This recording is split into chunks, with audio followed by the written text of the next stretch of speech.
Welcome to Jahtell Movies. And please guys, don't forget to like, subscribe, and leave a comment on the next movie you would like to recap. Life. The unmanned Pilgrim 7 space mission will soon return to Earth orbit from Mars carrying soil samples that may include signs of extraterrestrial life. The 6-person crew of the International Space Station intercepts the probe and collects its samples. Hugh Derry, an expert in exobiology, awakens a dormant cell from the sample, and it soon develops into a multicellular organism that American schoolchildren refer to as Calvin. Derry learns that Calvin's cells can switch between many functions, including muscle, neurons, and photosensory cells simultaneously. Derry's additional investigation into Calvin smashes his hand and renders him comatose. When Calvin gets out of its pen, it eats a lab rat and gets bigger as a result. Engineer Rory Adams saves Derry, but when Calvin assaults him, he is quarantined in the lab. Adams tries to defend himself against Calvin but is sucked up by him.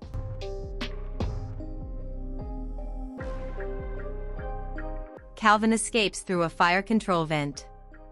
The communication system of the station soon overheats, cutting off all contact with Earth. Ekaterina Golovkina, commander of the ISS, goes on a spacewalk to locate and address the issue, which turns out to be Calvin. When Calvin tackles her, the coolant system in her spacesuit is damaged.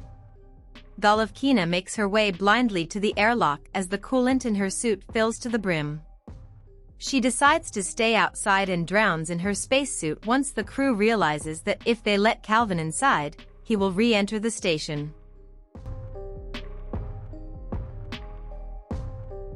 Calvin makes an effort to re-enter the station using its directional thrusters.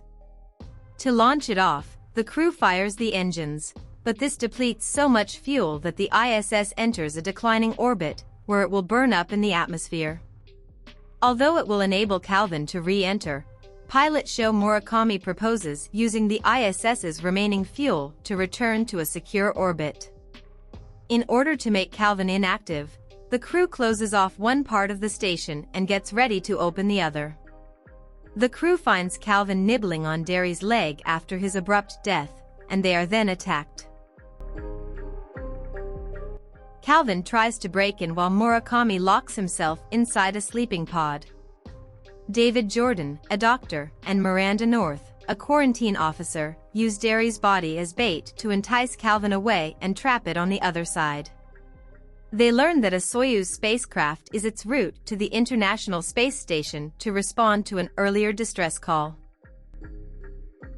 Murakami tries to board the Soyuz as it is pushing the ISS out of Earth's orbit, which causes the Soyuz to crash into the ISS, killing him and the Soyuz crew and forcing the ISS's orbit to decay once more. Jordan and North, the two remaining survivors, believe Calvin might be able to survive re-entry into Earth's atmosphere, therefore they have a plan to get Calvin into one of the ISS 2 escape pods. Jordan will manually drive Calvin's pod into deep space after getting inside, isolating it and allowing North to board the second pod to return to Earth. They seem to have a good idea. Eventually, though, debris strikes North's pod, and Jordan is assaulted by Calvin. North records a black box message as her pod moves in one direction in order to alert Earth to Calvin's threat. One of these two pods eventually makes landfall in the ocean, where Vietnamese fishermen discover it, while the other pod is knocked away from Earth. It turns out that the pod the Vietnamese fishermen uncover is Jordan's, not North's. Other boats are then seen coming at the scene, and North's pod is then seen flying out of control into deep space as she cries. The Vietnamese fishermen then open Jordan's pod despite his concerns. Okay guys, thank you for watching Jahtell Movies, and please don't forget to like, subscribe, and leave a comment on the next movie you would like recap.